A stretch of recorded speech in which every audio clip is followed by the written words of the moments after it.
walk into a store, an employee starts following you. You did nothing wrong, but your whole body tightens up.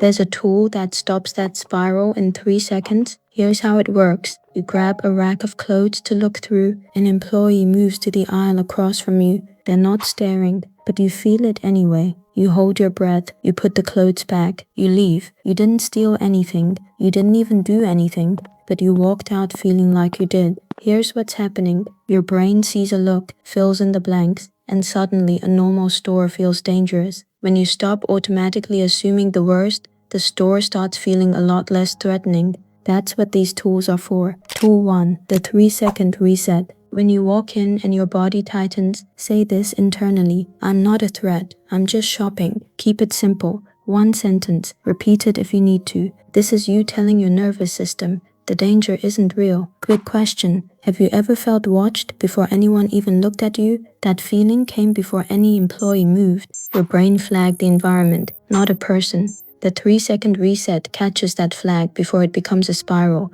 1 sentence. Try it once before your next store visit and notice what changes. Tool 2, the exit strategy. If it gets too overwhelming, leave. You don't owe anyone an explanation. Grab what you need and go. Either way, no guilt. You've been in a store that felt wrong the moment you walked in, and you stayed anyway, because leaving felt rude. Leaving isn't rude. Leaving is a skill. You're not performing for anyone in there. Tool 3, reframe their behavior. When an employee follows you, say this internally. They're doing their job, not evaluating me. Their job is to prevent theft. It has nothing to do with you personally. This helps you stop making their behavior about you. You've watched someone at their job and still taken their expression personally. The cashier who didn't smile. The fitting room attendant who counted your items twice. Their face was doing its job. It wasn't a verdict on you. I once walked into a clothing store and made it 3 racks before turning around and leaving. Small place, 1 entrance, 2 employees who always seemed to be standing exactly where I needed to walk. Every time I went in, I'd make it maybe 3 racks deep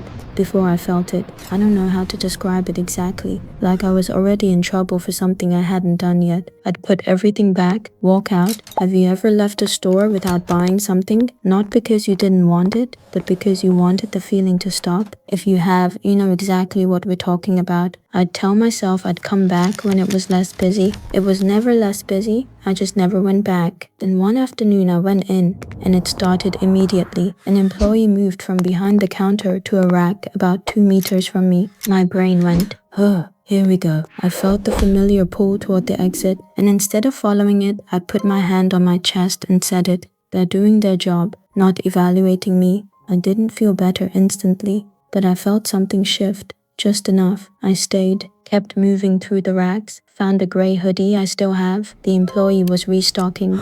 They never looked at me once. My brain had written an entire story about them before they'd done a single thing. The goal isn't to feel calm instantly. It's to stay long enough to see that nothing bad is actually happening. Quick question. Have you ever changed aisles? Not because you were done shopping, but because someone walked into it. Before these tools, stores are a gauntlet. You go in tense, you stay tense, you leave replaying every glance even after you bought something. After 2 to 4 weeks of using these tools, that loop gets shorter, not gone, shorter. You'll still feel the tightness when you walk in, but you'll have somewhere to put it. You won't stop being an introvert. You'll stop suffering in the cereal aisle. Try the 3-second reset at your next store visit. Just the 1 sentence. See what it does. If this helped, subscribe. New introvert psychology every week. Not to fix you, just to make it easier. And if you want to go deeper on social anxiety in public spaces, the next video is right there.